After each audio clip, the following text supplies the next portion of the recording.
no one can deny when they get in the drift thing or learn about drifting, it's the first thing you see is a 240. Yeah, regardless of how much you hate or love them. That's just what it is. Drifting. Especially I'm both. I fucking think they're junk, but I have three. Yeah, sure.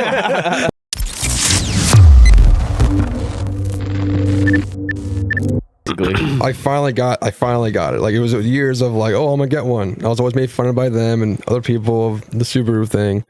And I finally got one, the 2012 WRX. I was supposed to get an older one. That's pretty new though. But I ended up getting a 2012 WRX, my first car, and it was great. I survived the Subaru curse too. Never blew the motor. You know what's crazy? That's an accomplishment. This day exactly, 2 years ago, I sold that Subaru. Oh, no way. November 14th. That's today, I'm pretty sure. Yeah. Dude, that's awesome. Sold that car 2 years ago today. It was sad, but I got my new 6.7 truck that tows my drift car now, so that's why I sold that to get that. But yeah, attaboy. Yeah. Better things. That was the thing. But, like, that's the car that got me in the cars. But also at the time when I had the Subaru, and throughout, like, I've always been the one that likes smoked tires. And the feel of sliding. Like, I went to a grass field one day in the Subaru all-wheel drive and slid, and I was like, ooh. Yeah. I got that little bit of, I was like, why do I have all-wheel drive? This is dumb. But like, I didn't want to sell it. My first car, attached to it. I liked it still, but like, I was just like, okay. You know, yeah. But I got it. I had that little bit of a sideways feel, and I was like, oh, man. And then I got, all my friends were in the drifting as well. Like, I had a few friends from Minjuku and Claremont, Florida. That's, they have their shop there. But like, I knew my friends worked there, and they had drift cars, and I was always around it. I never had one, but I've always had the itch to get it. So I was around drifting for forever until I got my first S chassis and, you know, started driving. That was going to be my segue. So you said you only pretty much have the S chassis, right? Yeah. Okay, so our question was like, what cars do you have? But my version of that question would be, okay, so why S chassis, and how, and what's the story on that car? I know you told us a little bit about the dog box, but like, how'd you come up on the... So I mean, no one can deny when they get in the drift thing or learn about drifting, it's the first thing you see is a 240. Yeah, regardless of how much you hate or love them. That's just what it is. Drifting. Especially I'm both. I fucking think they're junk, but I have three. Yeah, sure. But like, they are very now that I'm like in the comp stage and years later, they're very proven. But rewinding, going back in the time, basically like that's what I wanted, and I didn't want to ask. Well, before so my first 240 I ever bought was. God, so dumb. But now that I think about it, the price I got it for, even though it was a shell with the engine in it, is crazy. So, first before I ever bought, I was a shell out in Sarasota, and it was a shell with an RB25 in it. Cheers to that. I don't know if it's a Series 1 or Series 2, whatever. I didn't know about that back then. Doesn't matter. Or Neo. It might have been a Neo. I don't remember. But if it is, it's cool. Anyway. If it was a Neo and you got it for a good deal, that's a come It was a shell. I wish mine was a shell Neo. with a ton of just stupid parts that were also good parts at the same time. You know what I mean? Like the dumb interior or exhaust. It's like a typical S chassis but this stuff. Is back in 2017, which is not that long ago, but like it is. It is though. When the world was normal-ish. Right. And there's an S chassis with like 2,700 miles on it for sale on Marketplace, and it's $40,000. Dude, Brennan still owns the 2,000 mile fucking 240 or whatever. About. Oh, it's that one? 40 grand, bro. Yes. Jesus. They used it. Yeah, it's insane. They used it for some type of. I think it was a movie or something, and it just never got touched afterwards. Is it red? Ended up a shell. Nah, it's the green color. It's missing a whole front clip. Like the whole front clip is cut off of it, but it's the shell only has barely over 1,000 miles on it. It's insane. It's got all the bodywork there. It just needs paint. I don't know if we're talking about the same car. Maybe he's got two. Because the one I was talking about, it's got like 2,700 miles on it. He may have put the front clip on it. I don't know, but he had one that was missing the entire front clip, but it was only a less than 2,000 mile 240. Well, it doesn't matter, dude. $40,000. Yeah, either one. Yeah. Either way, that's crazy. The market is crazy. I'm pretty sure I got this shell, rolling shell, not like a shell on stilts or whatever. Rolling shell with RB26. 25, not 26, 25 with a trans, literally with like an engine just put into a shell, bunch of parts. I can't remember the price. I'm pretty sure it was like $1,800 to $2,000. I think I paid for it. Damn.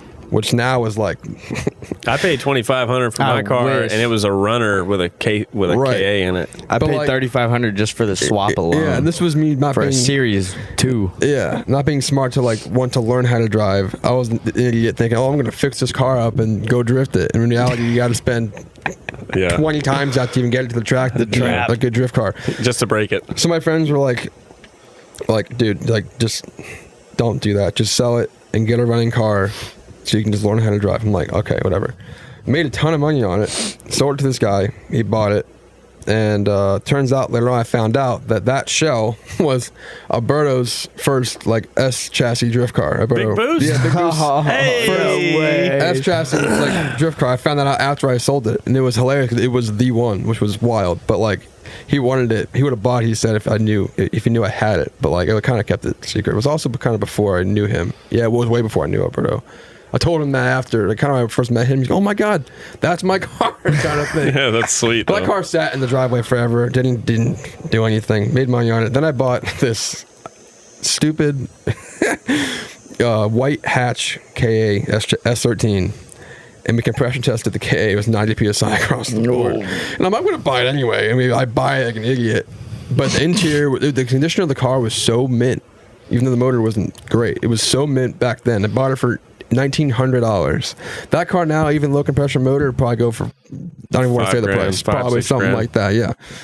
And there's no alignment. All the bushings were shot. There was towed in, probably inch toe in on the front. Drove that 45 minutes from Orlando to Claremont, and the tires were screeching. It was just the whole thing. Bought that. That was dumb. I cleaned that up, sold that, made money on that. Then I bought my first actual running good drift car. It was a black SR hatch, stock angle, no handbrake, just welded diff, exhaust, clean interior, SR, stock SR. And I went and started drifting and did my first like learner's day thing, and they're like, why are you here? You're already doing well. And I just I'm a very visual learner. I've watched like Adam and was on the track, and all my friends driving for years, going on ride-alongs for like 3-4 years straight with no car, just watching, being around it. I kind of just picked it up quick, and then just. So that was your very first drift car, like ever. You know, like running drift car that I learned in the Tight. black SR Hell car. yeah. Yeah, it was such a clean car. Learned on an SR. Yeah. That's wild. Like, had one issue, a bad injector one time, replaced the injector perfectly fine. It was great. But no handbrake, no angle. I just drove like, I couldn't afford a handbrake or an angle kit back then. I just drove what I had, and it worked. I learned. And unfortunately, we were at a kind of a sketchy track, and I learning how to tandem, and a sketchy driver in front of me spun out and kind of just like didn't do the homie spin out, get out of the way thing. He spun out and kind of sat there. Ooh. And then I had nowhere to go. My brakes locked up. I went into the wall, and then the wall would have been like minimal damage, but then I hit the wall, and then bam, right into him, and it just like totaled the car. And I was already planning on buying this red Jay-Z car hatch a few months down the road because I was getting money to get it, and the guy was holding it for me until I got it. I had enough money to get it. I don't know why, but he did. A nice guy. I think it's Freddie Jarp down south in Florida. He held that car for me for like a while. So I was like, okay, crash the car, whatever. I'm going to get another one anyway. I'll fix this and drive it. Well, I basically got the new car, which is my current drift car. But that was when it was my first bought, or Jay-Z swap, whatever. I bought that car for $8,000. That car now is probably, would have been 20, probably. Yeah. But like, it's crazy to think like parts and cars get so expensive now with inflation and the COVID prices and all that stuff. But yeah, but then I ended up selling that car to my really good close friend Jacob, who was in the car when I wrecked the car. He just got the tube front done on it, and we're in the process of how do I say that? Yeah. Rebuilding? Rebuilding that car. Brain fart. Rebuilding that car. Stupid. Stupid. So he can drive it and learn how to drive. So it's kind of cool. My first drift car that I learned in will be my another friend's first drift car that he'll learn to drive in, which was cool. But then I went on from that car to my current drift car. At the time I bought a red. It was red, spray painted, one Jay-Z hatch. That's still the car I have now. Again, but it was a missile kind of thrown together, but it worked. It worked. Like, never had an issue. And then once I drove that for like I think 2 years, and then as a missile, just beat the crap out of it like crazy. And then finally, clutch kickers back when they first announced they were doing the series. I was like, okay, if I'm going to do this, I'm going to do it. Like, I'm not going to just go here with a missile and just whatever. basically tore the entire car down to like a bare shell.